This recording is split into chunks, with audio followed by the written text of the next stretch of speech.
Aramo gaafii keessaniif deebii qabaadhee dhufeetiin jira.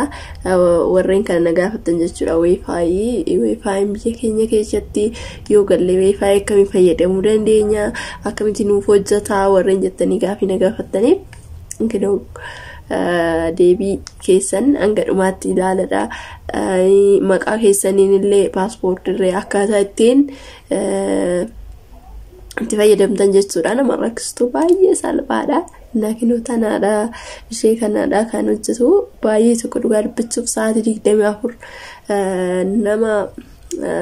nama soddoma fayyadamu amma nama soddomaatti fayyadamuu ni danda'a jechuudha. Baay'ee ariifidha dhugaa dubbachuuf itti fayyadamaa isiniin jira. Kinoo kana fakkaatti siimin immoo yookiin immoo tuniyyuu ani amma hawaawidha jechuudha. Kuni hawaawidha. Safaariikoon illee bareedudha. Innaa kana isiniin jira.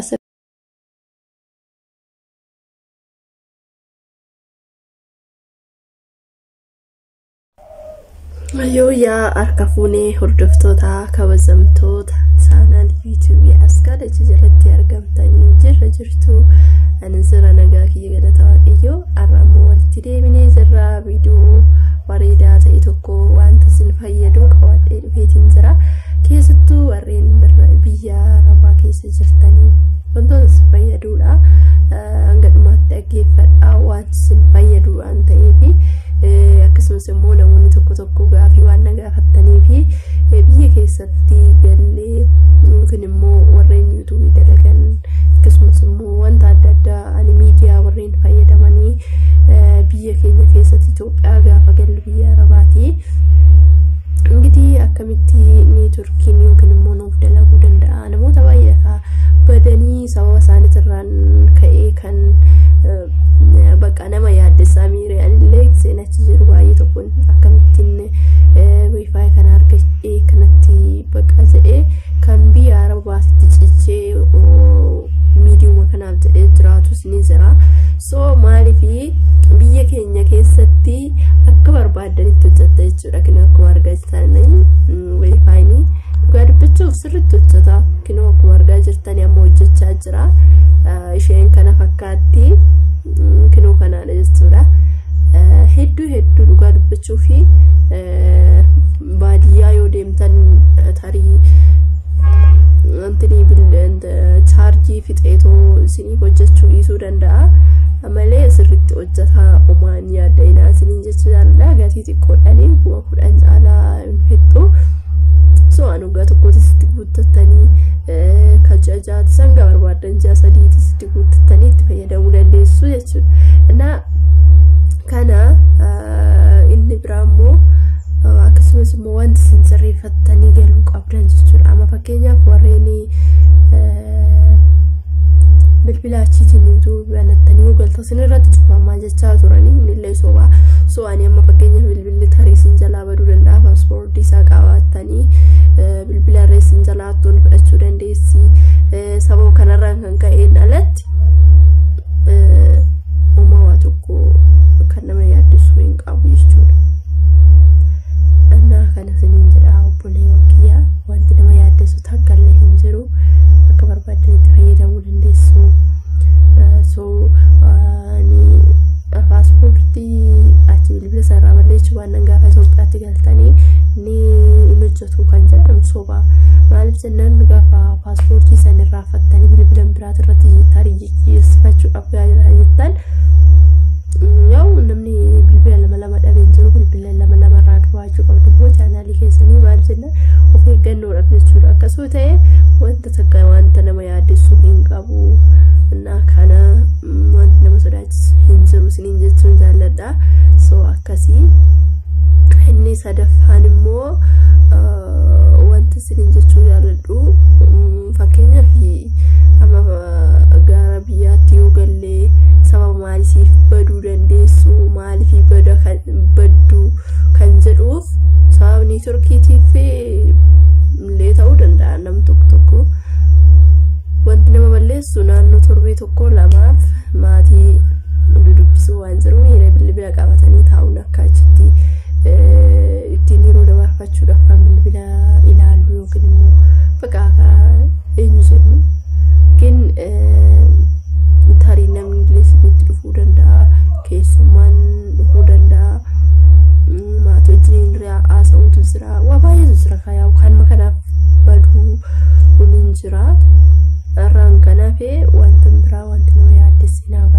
hinjiru isinin jedha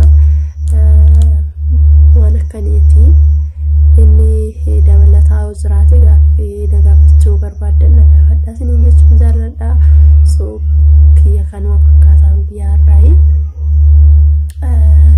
wanti biraa hinjiru kanuma qofaadha maaliifi bakka yeroo tokkotti eenyu jechuun waan gaariidha kanaafiyyuu kan isinin jechuun jaalladha obboloota kiyyaa Aye gaafin itti aanummoo maal seetanii warreen waan barbaadan waan biyya keessa jiru obboleewwan kiyya hundumti keessaniyyuu wanta sirrakkisuu danda'u akkasumas immoo biyya keessattuu galle maaltu nama rakkisuu danda'a akkasumas immoo waa'ee miidiyaa kana wal qabatee jechuudha waan gaafii barbaadan nagaafachuu dandeessu jechuudha akkasumas immoo wanta isiniif hin galle akkasumas immoo wantoota nama eenyu jedhu nama muudannoo waan akkasii comment jalatti na barreessaa ani isiniif hin deebisaa wanta barbaadan nagaafadhaa gaafii keessan haala bareedaadhaan isiniif deebisuu danda'a isinin jedha akkasumas immoo gaafiin amma ammatti gaafatame hin jiru waa'uma intarneetaa yookiin immoo wanti kana malee hin jiru jechuudha kanaafiyyuu Tajaajila seeraan hordofaa hojjaadhaa isinin jechuun jaalladha. Na kana fakkaataa wanti biraammoo warreen intarneetiniif hin mijaanne warreen sa'aatii hin arganne jechuudha. Walumaa galatti bartaniituma bakka wajjiniin hojjattu jechuudha baay'ee waan biyya ormaa keessatti wanti nama rakkisu. Baay'eetu jira ingidii biyya ofii keessatti immoo galanii ittiin barri jedhanii gara osoo omaa hin jedhin osoo waa hunda omaa hin sirreeffatin gaafa gara biyya tis deebitanii rakkisaadha isiniin jedha kanaafiyyuu jawaadhaa hojjadhaa waan hojjettan immoo wanti amma faayidaa qabu waa tokko isiniif himuu danda'a dhugaa dubbisuuf wanti amma faayidaa guddaa qabu jechuudha qarshii qabaattanii baankii godhachuu osoo hin taane lafa tokko bitattanii lafa sanarra bosnii taa'ee baay'ee bareeda jechuudha nama dhugaa dubbisuuf isiniifan hojjedha viidiyoo seeranii waa'ee lafaa kana jechuudha lafti amma gaafa bitamu lafa kaaree 200 gaafa bittanii inni deebi'ee isinuma fayyada jechuudha dhugaa dubbachuuf baay'ee isin fayyada kanaafiyyuu itti fayyadamaa isiniin jechuu jaalladha waan nama fayyaduudha waan baay'ee isin fayyaduudha jechuudha maaliif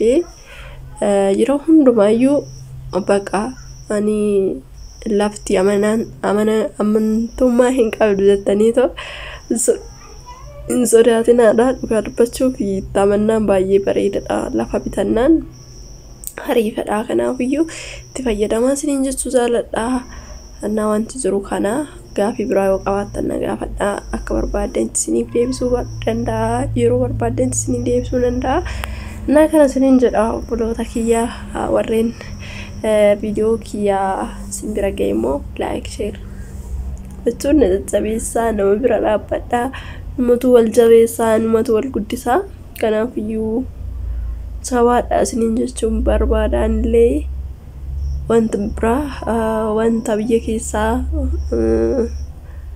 gaafachuu barbaadan nagaafadhaa isiniin jedha naa kana fakkaataa galatooma isiniin jechuu jaalladha egaa ingidihi wanti baay'een wanti nama sodaachisu hin jiru yeroo barbaadanitti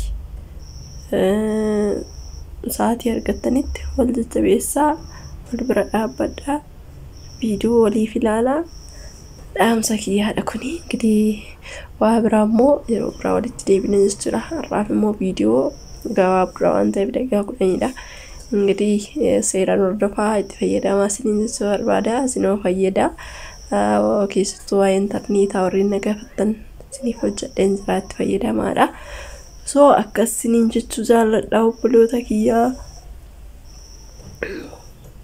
waan baay'inaan eenyu ta'ee miti ingidihi baay'ee waan namatti toluudha wanta tokko sirreeffadhaa intani maanni sila wanta sirreeffachuu qabdan achumatti siitingii mana waan akkasii